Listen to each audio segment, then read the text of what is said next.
Bienvenidos, queridos televidentes, a su programa Entérese. En Entérese hoy, yéndonos al campo de la salud, vamos a tratar de un tema que estoy seguro que usted, yo y todos, en un momento determinado, o hemos padecido o padecemos de él y quisiéramos una solución. Enfermedades en las venas. Esas venas tan feas, esas varicosis, ese problema de que las mujeres se quejan tanto y los hombres no se quejan porque no se las ven, están con pantalones siempre, pero es un problema también. Y para tratarnos de las enfermedades en las venas, ¿a quién mejor que traer aquí ante nosotros al doctor Manuel Abella, especialista en enfermedades cardiovasculares? Bienvenido a nuestro programa, doctor Abella. Muchísimas gracias, Jesús. Yo creo que efectivamente la primera pregunta que debemos hacer, ¿en qué consiste esto de las enfermedades en las venas? Bueno, las enfermedades de las venas son múltiples. La más común son las varices en araña que ven las mujeres y los hombres y le molestan porque estéticamente no son bonitas. Pero también tenemos las varices de las venas más grandes que eventualmente pueden conllevar a insuficiencia venosa crónica, las úlceras en las piernas, las infecciones de las úlceras en las piernas, las infecciones de la piel y un sinnúmero de otras enfermedades asociadas y provocadas por la insuficiencia venosa. Sin embargo, las mujeres se preocupan más que nadie por este problema, por la fealdad que le puede dar en las piernas las varicosas, ¿no? Cuando en realidad hay otras cosas que son más importantes dentro del proceso este. Bueno, las venas varicosas son un síntoma o un signo de una enfermedad más profunda. Típicamente la insuficiencia venosa ocurre porque las válvulas dentro de las venas, que deberían de solamente permitir que el flujo sea hacia el corazón, están insuficientes, causan insuficiencia y regurgita la sangre y entonces la devuelve a la circulación inferior y recarga las extremidades. Típicamente la insuficiencia valvular venosa, si se idea la válvula venosa como un triángulo, las dos hojas tocando una contra la otra y el flujo hacia arriba, deberían de oponerse, ahí la sangre entra, se oponen las válvulas y nos permiten que haya regurgitación. El paciente que tiene insuficiencia venosa crónica o tiene defecto de la válvula en sí que no se oponen, o sea que abren y cierran, hay un espacio y hay regurgitación y un porcentaje de esa regurgitación recarga las extremidades inferiores, o las válvulas están normales, pero el vaso donde están conectadas se ensancha y al ensancharse se separan las válvulas y crean la regurgitación. Eso puede conllevar entonces a las varices que ven la gente comúnmente, que son gruesas, incómodas, estéticamente desagradables, pero médicamente también de importancia. Y como te dije, otras enfermedades asociadas con la insuficiencia venosa. O sea, ¿esas son las causas o hay otras causas más? Bueno, las causas son multifactoriales. Primero está la herencia. Invariablemente los pacientes me dicen, cuando yo veo que tienen insuficiencia venosa o varices, le pregunto, ¿su mamá, su papá, su abuelita sufría de varices? Y todos ellos me dicen que sí, mi mamá tenía varices, mi abuela tenía varices, mi padre tenía varices. Pero de vez en cuando hay un paciente que dice que no, que ninguno de ellos tenían varices. Entonces eso conlleva a sugerir que quizás hayan tenido una causa, trauma, puede causar insuficiencia venosa, ciertas profesiones como son las maestras, las enfermeras, cualquiera que trabaje de pie, los hombres que hacen construcción también pueden tenerlo por múltiples razones, incluyendo que trabajan de pie y que sufren trauma. La obesidad frecuentemente conlleva a insuficiencia venosa y los coágulos en las piernas también pueden llevar a insuficiencia venosa porque el proceso inflamatorio daña y destruye las válvulas y causan la insuficiencia venosa. O sea, hemos hablado de una... Quisiera, porque ese televidente está muy atento a lo que usted está diciendo, pero me lo está diciendo muy rápido. Quisiera que... Porque usted no lo tenemos siempre aquí. Lo tenemos de Pascua a San Juan y hoy que lo tenemos aquí hay que aprovecharlo. Y para aprovecharlo usted tiene que entender, porque nos ha encantado todo lo que le ha dicho, pero me lo ha dicho en una velocidad que no he entendido muy bien yo las cosas. O sea, y ahí entramos ya en los factores de riesgo, fue lo que planteamos, pues me luce que mezcló un poco las causas con los factores. Bueno, los factores de riesgo exacto, ¿cuáles son los factores? Vamos a empezar con los factores. Herencia es un factor. Ajá. Incluso hay una anomalía donde el niño nace sin válvulas en las venas, o sea que ya puede ser congénito. También la obesidad es un factor de riesgo. La hipertensión se considera un potencial factor de riesgo. Los embarazos múltiples son factores de riesgo. Ciertas profesiones, como lo expliqué, la gente que trabajan de pie, factor de riesgo. Las enfermeras, los médicos que trabajan de pie, la gente que hace en construcción, las maestras frecuentemente sufren de varices. Haber tenido un coágulo previo en las venas profundas también puede conllevar a insuficiencia venosa. Esos son los factores de riesgo. Tremenda la cantidad de factores de riesgo que hay. Absolutamente, sí. ¿Qué impacto puede producir esto de la infección? Bueno, el primer impacto es que impide la calidad de vida. Y lo interesante como médico es que frecuentemente yo veo pacientes con varices y le pregunto, ¿no tienes las piernas recargadas, no te duelen, no te pican, no tienes inquietud por la noche? Me dicen que no, que se sienten bien. Cosa que es imposible, vaya, cuando yo veo esa severidad sé que es imposible. Incluso tuve una señora los otros días que me hizo gracia porque tenía varices del tamaño del dedo gordo mío y me garantizaba que ella no tenía síntomas. Le mandé las medias elásticas y a la semana era otra persona. Me dice que se sentía de maravilla, porque como es una cosa paulatina, crónica, que ocurre lentamente, a veces el paciente no se da cuenta y se lo achaca a un sinnúmero de cosas, ¿no? Trabajo, estoy cansado, he estado trabajando mucho tiempo, son los músculos, y en realidad es la insuficiencia venosa la que está provocando los síntomas. Cuando uno trata la enfermedad, como vamos a discutir en el programa, la mejoría es impresionante y casi inmediata. Pero como los síntomas son paulatinos, los pacientes en realidad no se quejan. De vez en cuando hay un paciente que está cansado de quejarse, como digo yo, ¿no? Se lo he dicho al médico, no dio mucha importancia, quizás se lo dijo al cardiólogo, tenía otros factores que eran más importantes y no lo resolvieron en ese momento. Entonces, como se lo ha dicho al médico y no es una cosa paulatina, pues no le dan importancia hasta que no tienen una complicación como son las úlceras venosas. Bueno, pero además de eso, ¿puede causar la muerte o es un problema estético nada más? Bueno, no, definitivamente puede conllevar enfermedades que pueden causar la muerte. Si uno hace una úlcera varicosa y hace una celulitis o una linfangitis, puede causar que pierdas una extremidad. Si eres diabético, te puede causar sepsis, puede causar... Eso es importante lo que él está diciendo en este momento. Absolutamente. Incluso el problema es tan severo que el impacto económico, tú sabes que en este país todo es impacto económico, no es impacto personal, no es impacto, pero es impacto económico, 1.4 billones de dólares al año. Se pierden 2 millones de días de trabajo por la enfermedad venosa. O sea que es una enfermedad significativa que tiene impacto de salud y impacto económico. ¿Y cómo la persona puede llegar a saber cuáles son los síntomas para llegar a ese tipo de enfermedades venosas? Bueno, a veces es obvio. O sea, la mujer ve las varices y busca al médico y el médico examina las varices y se da cuenta que quizás sean las arañas venosas, pero a veces las arañas venosas son un síntoma de una enfermedad más severa.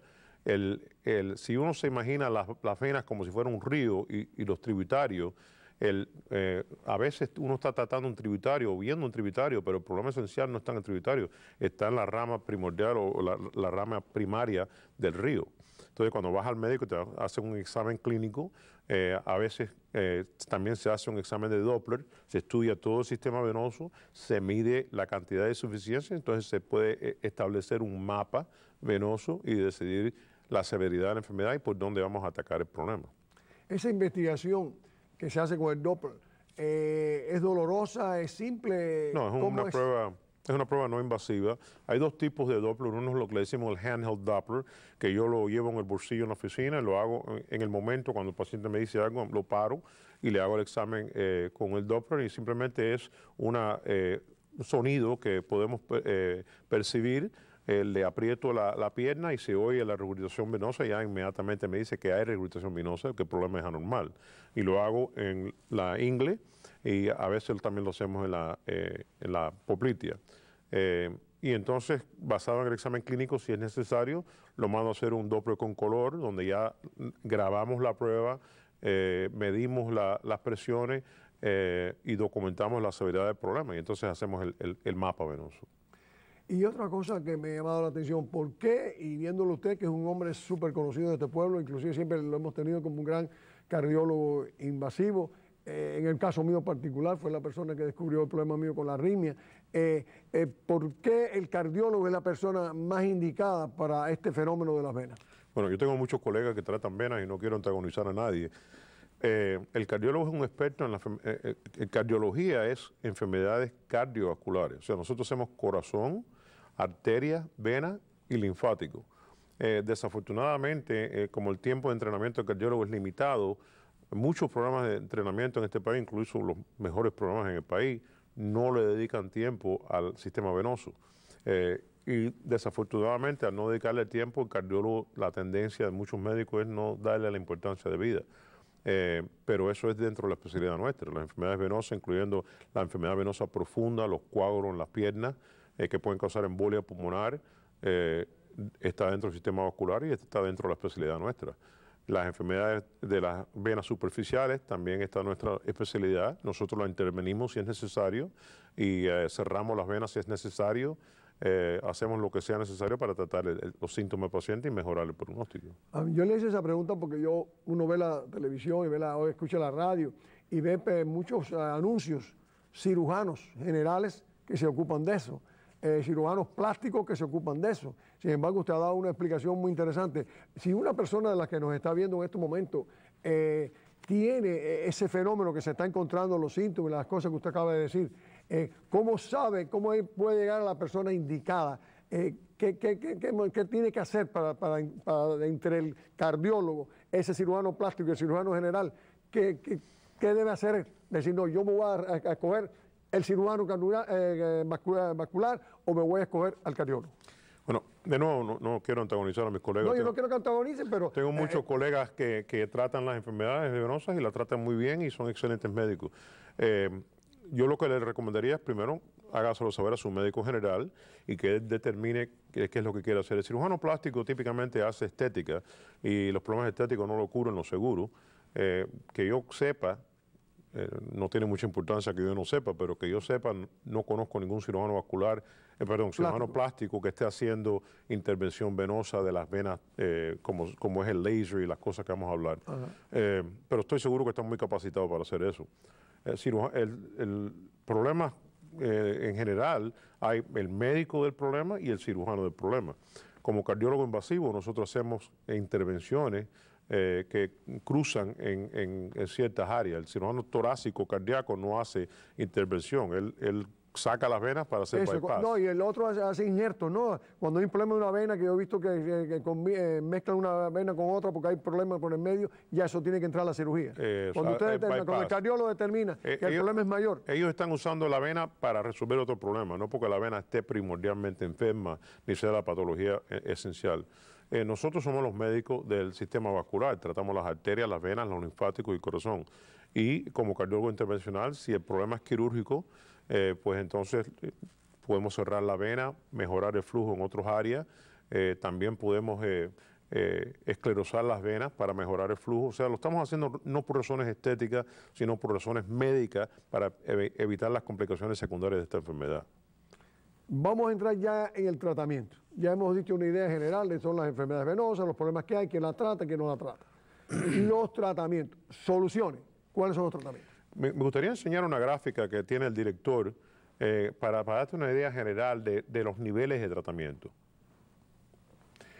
Aquí ven en la gráfica, en la parte superior de la gráfica está la piel, por debajo de ella están las venitas pequeñitas que ven, que son verticales. Esas son las venas que le causan las arañas venosas. Por debajo de eso hay un área que es horizontal, esas son las venas reticulares. Las venas reticulares hay que tratarlas porque, si, por ejemplo, una mujer viene a la oficina y tiene varices, arañas, y se inyectan solamente las arañas, el tributario de ese río al cual yo me refería originalmente es la vena reticular. Y si la vena reticular no se trata, las varices salen de nuevo.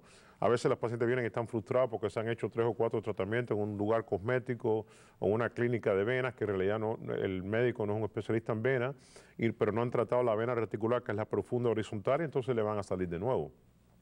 Por debajo de ese nivel están las venas superficiales. Las más comunes es la safena, que es una vena grande que sale de la ingle, o mejor dicho, origina en la pierna y termina en la ingle.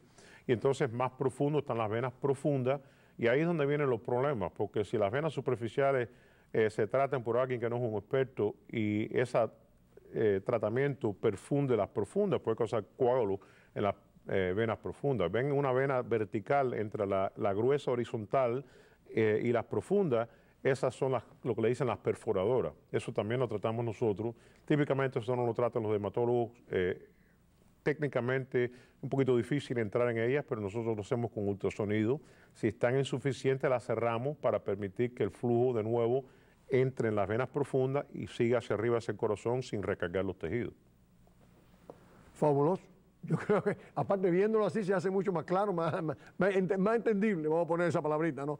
Veo que hay diferentes tratamientos, ¿no? Está la escleroterapia. Escleroterapia es el tratamiento donde damos una sustancia irritante dentro de la vena para causar que la parte adentro de la vena, que se llama el endotelio de la vena, se irrite, se cierre y la vena se cierre completamente. Y eso lo hacemos a diferentes niveles. Los hematólogos, algunos cirujanos plásticos, yo lo hago también, inyectan las venas de las arañas y se cierran las arañas y el resultado es cosmético. Las arañas siempre son cosméticas. También hacemos escleroterapia de las venas más grandes. Por ejemplo, hay una vena que es del short saphenous vein, la vena safena corta, que está en la parte posterior de la pierna, que recarga la pierna. A algunos pacientes es necesario cerrar esa vena y hay varias formas de hacerlo. Podemos usar un láser, donde ponemos una fibra del láser y quemamos la vena por dentro, sacamos la fibra, envolvemos la pierna y el paciente vuelve a su vida normal. También yo lo hago termogénicamente, se llama ablación termogénica, donde pasa un catéter. El catéter tiene un pequeño segmento que se calienta la parte de dentro de la vena, damos anestesia para evitar que el paciente sufra dolor o incomodidad, cerramos la vena y el paciente vuelve a su vida normal inmediatamente. La otra opción es esclerosar esa vena. A veces lo que hago es, por razones, decisiones médicas que a veces discuto con el paciente. Por ejemplo, tengo una enfermera que voy a hacerlo de esta forma ahora. Es una mujer que es viajante, es enfermera, viaja mucho, tiene unas piernas muy bonitas, le gusta usar tacones. Y no quiero hacer termogénico porque le vamos a tener que hinchar la pierna, quizá haga un morado, ella es muy, como te diría, muy consciente de la apariencia. Entonces lo que voy a hacer es que le voy a dar escleroterapia. Voy a poner 2 catéteres dentro de la vena, inyectar en los 2 catéteres la sustancia irritante, voy a sacar la sustancia irritante y se va para su casa con mínimo de química, no toxicidad y la vena se cierra sola. Doctor, ¿cómo se hace eso de poner los catéteres en la vena? Bueno, algunos no quiero... ¿Alguna pregunta? ¿Cómo es? No quiero enseñarte porque tú sabes que en Miami todo el mundo es experto. Y, bueno, no. Pero es muy fácil. Es un secreto profesional que es muy interesante. Señora, estamos teniendo una persona excepcional en ese campo aquí. Por lo tanto, hay que aceptar lo que él diga. Y ya con eso yo me callo como periodista. El catéter lo ponemos bajo supervisión de ultrasonido. O sea, yo y el técnico mío buscamos la vena con ultrasonido. Bajo visualización de ultrasonido canalizo la vena, vemos el catéter entrando en la vena y dentro de la vena.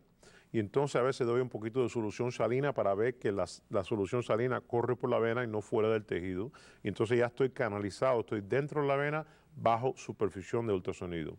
Y lo interesante de eso es que también damos esclerosante guiado por ultrasonido. O sea que después que estamos dentro de la vena, comprimimos la parte donde no queremos que entre la solución, inyectamos, vemos la sustancia entrando en la vena y manteniéndose dentro de la vena.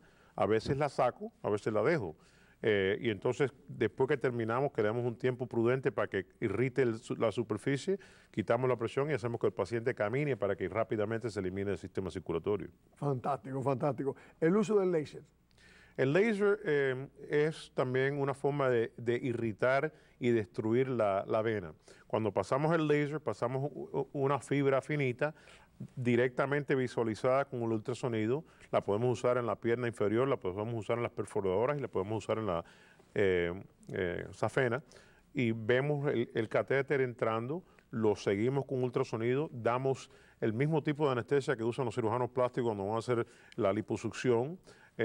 Creamos un círculo de líquido y anestésico alrededor del vaso donde vamos a trabajar para evitar el daño termogénico y entonces damos frecuencia láser o radiofrecuencia y vamos destruyendo la vena de adentro para afuera, la vena defectuosa, para que entonces permitir que las venas normales suplan la función de esa y quitamos la recarga. Señores, estamos oyendo cosas que por lo menos en ese giro yo no lo había escuchado nunca. Yo espero que usted tenga el mismo problema que yo y que estemos entendiendo bien. Y si no entiende, bueno, cuando tiene el problema ya sabe dónde ir. Vamos a hablar de la compresión. La compresión es esencial. La compresión en realidad es la base del tratamiento de todas las enfermedades venosas. El problema es que la compresión, desde el punto de vista práctico, es muy difícil de llevar a cabo. Primero que vivimos en Miami, en un ambiente tropical, hay mucho calor, se suda y la gente no quiere usar las medias de la compresión. pero ese es el tratamiento primordial.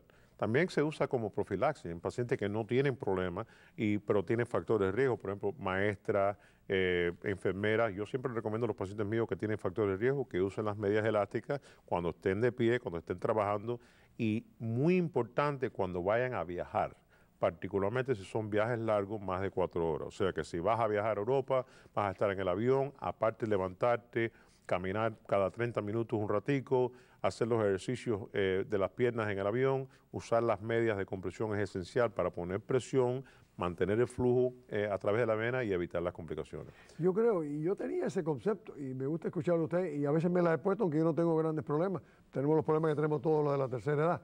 Pero me tenía el concepto de cuando uno se ponía esas medias al revés, lo que hacía es trancar la circulación por la fuerza que te hacen en la pierna. No, las medias Muchas personas, estoy seguro que tienen esa opinión. Las medias son medias, nos decimos medias pero médicas, pero no aprietan. son apretadas, son hechas a la medida, o sea que hay que medirle la pierna y tiene que ser adecuada para el individuo. Muy importante. Y entonces, dependiendo del tipo de enfermedad, tenemos medias grado 1, grado 2 y grado 3.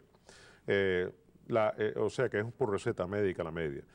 Cuando yo hago los tratamientos estos, siempre le digo al paciente que va a tener que usar la media dependiendo del tratamiento que vayamos a hacer de 2 semanas a un mes. Ahora, si el problema básico es que tiene la safena insuficiente, después que yo cierro la safena, yo les recomiendo que usen las medias por lo menos 2 semanas, idealmente un mes. Porque los estudios demuestran que a largo plazo la probabilidad de que esa vena se mantenga cerrada de por siempre aumenta si usan la media por lo menos un mes. Pero después de mes ya no tienen que usar media.